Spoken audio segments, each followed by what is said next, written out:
दोस्तों इस वीडियो में हम बात करेंगे बॉलीवुड में बनी एक बहुत ही अलग हटकर सोशल इशू पर बेस्ड फिल्म पैडमैन से जुड़े बहुत सारे अननोन फैक्ट्स और इसके बॉक्स ऑफिस परफॉर्मेंस के बारे में। तो चैनल को सब्सक्राइब कीजिए और वीडियो पूरा देखते रहिए। फिल्म पैडमैन में सोसाइटी का एक ऐसा टॉपिक उठाया गया था जिस टॉपिक के बारे में आज भी लोग बात करने से पीछे हटते हैं। फिल्म की कहानी मेंस्ट्रुअल साइकिल पर बेस्ड थी और ये फिल्म बॉलीवुड में बनी अभी तक की बेहतरीन सोशल इशू ड्रामा फिल्मों में से एक है। फिल्म की पूरी कहानी श्री अरुणाचलम मुरुगनाथम की लाइफ के ऊपर बेस्ड थी और फिल्म पैडमैन को काफी हद तक एकदम रियलिस्टिक ही रखा गया था। लेकिन क्या आप जानते हैं सेम इसी टॉपिक पर इसके पहले कुछ और डॉक्यूमेंट्री फिल्में भी बन चुकी थीं। यहाँ तक कि सेम इसी टॉपिक पर इसके एक साल पहले सन 2017 में फिल्म फुल्लू भी रिलीज हुई थी। तो क्या फिल्म पैडमैन एक पूरी की पूरी कॉपी फिल्म थी या कुछ और था, इन सब चीज़ों के बारे में हम इस वीडियो में एकदम डिटेल से बात करने वाले हैं। फिल्म पैडमैन को 9 फरवरी सन 2018 को रिलीज किया गया था। इसमें हमें नजर आए थे अक्षय कुमार, राधिका आप्टे, सोनम कपूर और ज्योति सुभाष। फिल्म को डायरेक्ट किया था आर बाल्की ने, जो कि इसके पहले बॉलीवुड में बहुत ही अलग हटकर टॉपिक के ऊपर फिल्में बना चुके थे। जैसे इसके पहले उन्होंने फिल्म चीनी कम, पा, इंग्लिश विंग्लिश, समिताभ और की एंड का जैसी फिल्में बनाई थीं, जिन फिल्मों की कहानी और उनका टॉपिक भी एकदम नॉर्मल फिल्मों से बहुत ही अलग हटकर था। फिल्म की स्टोरी और स्क्रीन प्ले लिखा था आर बाल्की और शिवानंद किरकिरे ने और फिल्म को प्रोड्यूस किया था ट्विंकल खन्ना ने। म्यूजिक था अमित त्रिवेदी का और लगभग 21 मिनट की लेंथ के टोटल 5 गाने फिल्म के म्यूजिक एल्बम में रखे गए थे। फिल्म के म्यूजिक एल्बम का एक गाना आज से तेरी सारी गलियां मेरी हो गई लोगों ने बहुत ज्यादा पसंद किया था। ये गाना सन 2018 की टॉप 10 सॉन्ग्स की लिस्ट में भी शामिल था। इसके अलावा फिल्म के और दूसरे गाने थे साले सपने, हू बहू, सयानी और फिल्म का टाइटल सॉन्ग द पैडमैन। इन सभी गानों के लिरिक्स लिखे थे कौसर मुनीर ने और इन गानों में अपनी आवाज दी थी अरिजीत सिंह, अमित त्रिवेदी, मीका सिंह और मोहित चौहान ने। तो अब बात करते हैं फिल्म के बजट और बॉक्स ऑफिस कलेक्शन के बारे में। तो फिल्म का बजट रखा गया था लगभग 35 करोड़ रुपए और इसने इंडिया में कलेक्शन किया था लगभग 104 करोड़ रुपए और वर्ल्ड वाइड में इसने लगभग 207 करोड़ रुपए का कलेक्शन किया था। और फिल्म पैडमैन उस टाइम पर एक हिट फिल्म साबित हुई थी और सन 2018 में सबसे ज्यादा पैसे कमाने वाली फिल्मों की लिस्ट में ये 18वें नंबर पर थी। सन 2018 की अगर टॉप 5 फिल्मों की हम बात करें तो इसमें पहले नंबर पर फिल्म थी संजू, दूसरे नंबर पर थी पद्मावत, तीसरे नंबर पर थी सिम्बा, चौथे नंबर पर थी 2.0 और 5वें नंबर पर थी रेस 3। हालांकि फिल्म पैडमैन सन 2018 में और फिल्मों के कंपैरिजन में पैसे कमाने के मामले में थोड़ी पीछे जरूर थी, लेकिन ये फिल्म लोगों को बहुत ज़्यादा पसंद आई थी। इस बात का अंदाजा आप इसकी IMDb रेटिंग को देखकर भी लगा सकते हैं। इस बेहतरीन फिल्म को IMDb पर लगभग 23,000 से भी ज़्यादा लोगों ने 7.9 आउट ऑफ 10 रेटिंग दी हुई है। तो अब बात करते हैं फिल्म से जुड़े बहुत सारे अननोन फैक्ट्स के बारे में। फिल्म पैडमैन की पूरी कहानी बेस्ड थी तमिलनाडु के अरुणाचलम मुरुगनाथम की लाइफ के ऊपर, जिनके साथ उस टाइम पर रियल में भी कुछ ऐसे ही इंसिडेंट हुए थे जैसे कि फिल्म में दिखाए जाते हैं। और जैसा कि फिल्म में दिखाया जाता है ये आइडिया अरुणाचलम मुरुगनाथम को भी अपनी वाइफ की प्रॉब्लम्स देख कर आया था। यहाँ तक कि उस टाइम पर उन्हें खुद अपने घर वालों और गाँव वालों के विरोध का भी सामना करना पड़ा था और काफ़ी मुश्किलों के बाद उन्होंने ये low cost production sanitary pad making machine बनाई थी। हालांकि इस मशीन को बनाने के लिए उन्हें पहले बहुत सारे एक्सपेरिमेंट करने पड़े थे, जो सारे के सारे एक्सपेरिमेंट फेल हो गए थे। यहाँ तक कि एक एक्सपेरिमेंट में तो उन्होंने खुद ये सैनिटरी पैड पहनकर एक जानवर के ब्लड का उसमें यूज किया था, क्योंकि ये लो कॉस्ट सैनिटरी पैड बनाने के एक्सपेरिमेंट में उनकी उस टाइम पर कोई भी मदद नहीं कर रहा था। इसके लिए उस टाइम पर उन्होंने जानवर के ब्लड को एक पोटली में भरा और एक छोटी सी सटक के जरिए कुछ ऐसे सेट किया जिससे कि समय समय पर ब्लड सैनिटरी पैड में आ सके। हालांकि उस टाइम पर भी अरुणाचलम मुरुगनाथम का ये एक्सपेरिमेंट भी बुरी तरह से फेल हो गया था। इसके बाद इस बारे में और ज़्यादा रिसर्च करके उन्होंने ये सैनिटरी पैड मेकिंग मशीन बनाई थी और तब जाकर बहुत सालों बाद लोगों ने इसको एक्सेप्ट किया और अरुणाचलम मुरुगनाथम को इसके लिए पहचान मिली। सन 2013 में उनके ऊपर एक डॉक्यूमेंट्री फिल्म मेंस्ट्रुअल मैन भी बनी थी। सन 2016 में अक्षय कुमार की वाइफ ट्विंकल खन्ना, जो कि न्यूज़पेपर्स के लिए कॉलम्स लिखती रहती थीं, उन्होंने उस टाइम पर वुमेन्स की लाइफ के ऊपर ही बेस्ड 4 छोटी छोटी शॉर्ट स्टोरीज को बनाकर एक पूरी बुक लिखी थी और ट्विंकल खन्ना की इस बुक का नाम था द लीजेंड ऑफ लक्ष्मी प्रसाद। सन 2016 में पब्लिश हुई उनकी इस बुक में एक स्टोरी अरुणाचलम मुरुगनाथम की भी थी। ट्विंकल खन्ना को अरुणाचलम की लाइफ काफ़ी इंटरेस्टिंग लगी और उनके द्वारा किए गए एक्सपेरिमेंट उन्हें बहुत ज़्यादा अच्छे लगे और ट्विंकल खन्ना को उस टाइम पर लगा कि इस टॉपिक को और ज़्यादा लोगों तक पहुँचाने के लिए एक डॉक्यूमेंट्री या एक फिल्म बनानी चाहिए। और इसके लिए उस टाइम पर अक्षय कुमार ने भी ट्विंकल खन्ना का सपोर्ट किया और कहा कि इस टॉपिक को जरूर लोगों तक पहुंचाना चाहिए। और अक्षय कुमार ने उस टाइम पर यह भी सजेस्ट किया कि इस टॉपिक को अच्छे से लोगों तक पहुंचाने के लिए एक डॉक्यूमेंट्री फिल्म नहीं बल्कि एक पूरी तरह से बड़ी कमर्शियल फिल्म बनानी चाहिए। इसके लिए ट्विंकल खन्ना ने उस टाइम पर डायरेक्टर आर बाल्की को अप्रोच किया और अरुणाचलम मुरुगनाथम से मिलकर फिल्म की एक पूरी स्क्रिप्ट तैयार की गई। जिस कहानी में उनकी पूरी रियल लाइफ के ही इंसिडेंट रखे गए थे।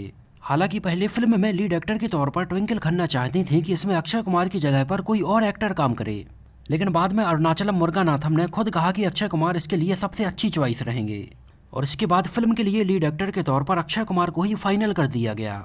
इसके अलावा फिल्म का एक बहुत ही पॉपुलर गाना आज से तेरी सारी गलियां मेरी हो गई, एक्चुअली इस गाने को पहले ओरिजिनली फिल्म बरेली की बर्फी के लिए लिखा गया था, लेकिन बाद में उसमें से इसको रिप्लेस करके नज्म नज्म सा गाना इसकी जगह पर रखा गया था, जो भी एक बहुत ही बड़ा हिट सॉन्ग साबित हुआ था। और बाद में आज से तेरी सारी गलियां मेरी हो गई इस गाने को फिल्म पैडमैन में इंक्लूड किया गया था। फिल्म में जो अक्षय कुमार पैड बनाने की मशीन बनाते हैं, एक्चुअली वो मशीन काफी हद तक एकदम रियल में एकदम वैसी ही थी जैसे कि अरुणाचलम मुरुगनाथम ने ये मशीन बनाई थी, और इसको एकदम रियलिस्टिक बनाने के लिए एकदम बारीक से बारीक चीजों का भी ध्यान रखा गया था। इसके अलावा फिल्म का एक सीन था जहां पर अक्षय कुमार यूनाइटेड नेशंस में हमें एक स्पीच देते हुए दिखाई देते हैं। एक्चुअली यहाँ पर अक्षय कुमार की ये स्पीच देने वाले इस पूरे के पूरे सीन को एक ही टेक में शूट किया गया था। और फिल्म पैडमैन ऐसी दूसरी बॉलीवुड फिल्म थी जिसको यहाँ पर यूनाइटेड नेशंस में शूट किया गया था। इसके पहले सन 2017 में आई फिल्म हाफ गर्लफ्रेंड के भी कुछ सीन्स को यहाँ पर फिल्माया गया था। इसके अलावा फिल्म पैडमैन की और बाकी शूटिंग लोकेशंस की बात करें तो इसकी ज्यादातर शूटिंग मध्य प्रदेश में इंदौर के पास में नर्मदा नदी के किनारे स्थित माहेश्वर में की गई थी। यहीं पर अक्षय कुमार का घर दिखाया जाता है, उनकी शादी होते हुए दिखाई जाती है, और बहुत सारे सीन्स में वो हमें साइकिल चलाते हुए भी नजर आते हैं। एक्चुअली माहेश्वर नर्मदा नदी के किनारे स्थित एक ऐसी जगह है जिसको बहुत सारी फिल्मों में बनारस के घाट के जैसा भी दिखाकर शूट किया जाता है। यहाँ पर फिल्म पैडमैन के अलावा यमला पगला दीवाना 2 और ऐसी बहुत सारी फिल्मों की शूटिंग हो चुकी है। फिल्म पैडमैन जब रिलीज हुई तो फिल्म में दिखाए गए इस तरह के कंटेंट के बाद फिल्म को पाकिस्तान में पूरी तरह से बैन कर दिया गया था। हालांकि पाकिस्तान में फिल्म के इस बैन का विरोध करने के लिए बहुत सारी पाकिस्तानी औरतें सामने आई थीं, जो कि वहां के सेंसर बोर्ड के सामने अपने हाथों में सैनिटरी पैड लेकर इस बात का विरोध कर रही थीं। उन सब का कहना था कि इस फिल्म को पाकिस्तान में भी और दूसरी फिल्मों की तरह ही दिखाया जाना चाहिए। हालांकि इसके एकदम अपोजिट इंडिया में बहुत सारे सेलिब्रिटीज फिल्म का और इसमें दिखाए गए कंटेंट का एकदम अच्छे से प्रमोशन कर रहे थे, और फिल्म के सपोर्ट में उस टाइम पर बहुत सारे सेलिब्रिटीज ने अपनी सोशल नेटवर्किंग साइट पर भी सैनिटरी पैड लेकर अपनी फोटोज डाली थी। फिल्म के एक छोटे से सीन में हमें स्पेशल अपीयरेंस में अमिताभ बच्चन भी नजर आए थे। इसके पहले आखिरी बार ये दोनों हमें साथ में सन 2006 में आई film Family the Tie of Blood में एक साथ नजर आए थे। फिल्म पैडमैन की शूटिंग के दौरान ही अक्षय कुमार का एक सैनिटरी पैड का एडवर्टाइजमेंट भी शूट किया गया था, जिसमें अक्षय कुमार हमें वही कपड़े पहने हुए नजर आते हैं जैसा कि उन्होंने पूरी फिल्म पैडमैन में पहने थे।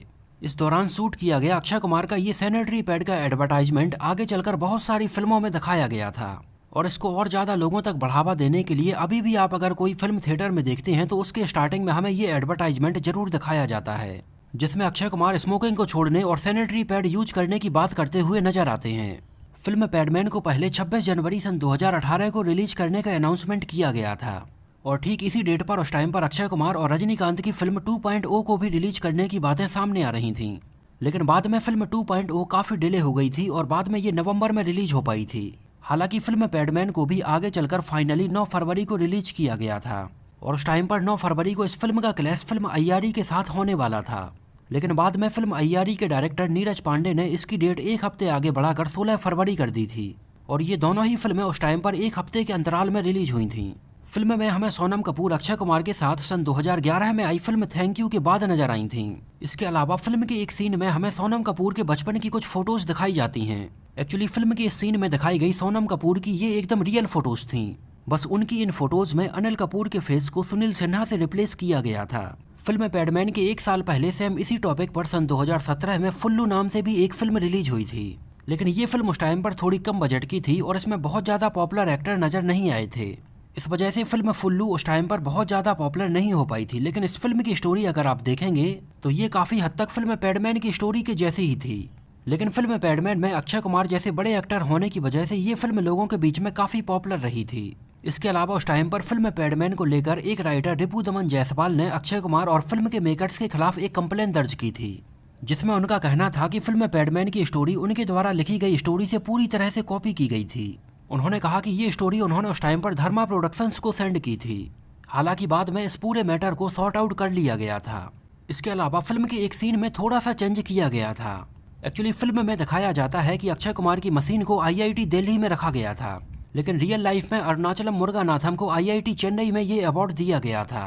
और रियल लाइफ में अरुणाचलम मुरुगनाथम के साथ ही साथ अक्षय कुमार को भी बॉलीवुड का पैडमैन कहा जाने लगा था। अक्षय कुमार ने बताया कि उस टाइम पर बहुत सारे लोग ये समझने लगे थे कि अक्षय कुमार अब केवल सोशल फिल्में ही बनाने वाले हैं, क्योंकि इसके 1 साल पहले उनकी फिल्म टॉयलेट एक प्रेम कथा आई थी और बाद में उनकी फिल्म पैडमैन आई थी। अक्षय कुमार ने अपने एक इंटरव्यू में बताया कि उस टाइम पर बहुत सारे लोग उन्हें सोशल मीडिया पर मैसेज करके और कई जगह पर ऐसे और भी सोशल टॉपिक सजेस्ट करने लगे थे जिनके ऊपर फिल्में बनानी चाहिए। उन्होंने बताया कि उस टाइम पर बहुत सारे लोगों ने उन्हें दहेज प्रथा का टॉपिक सजेस्ट किया था और अक्षय कुमार का इस बारे में ये कहना था कि अगर आगे चलकर उनके पास इस तरह के किसी भी टॉपिक के ऊपर अच्छी स्क्रिप्ट आती है तो वो उसमें जरूर काम करेंगे। तो दोस्तों, ये तो बात हुई फिल्म पैडमैन से जुड़े बहुत सारे अननोन फैक्ट्स के बारे में। आप लोगों को फिल्म पैडमैन कैसी लगी थी और इस तरह के और भी कौन से सोशल टॉपिक पर आप चाहते हैं कि फिल्म बनानी चाहिए, हमें अपनी राय कमेंट में जरूर बताइए। और अगर ये वीडियो आपको पसंद आया हो, मेरी मेहनत आपको पसंद आई हो, तो इसको प्लीज़ लाइक करके मुझे इस बात का जवाब जरूर दीजिए। तो मिलते हैं किसी नए वीडियो में किसी नई मूवी से जुड़े बहुत सारे अननोन फैक्ट्स और ऐसी ही रोचक बातों के साथ।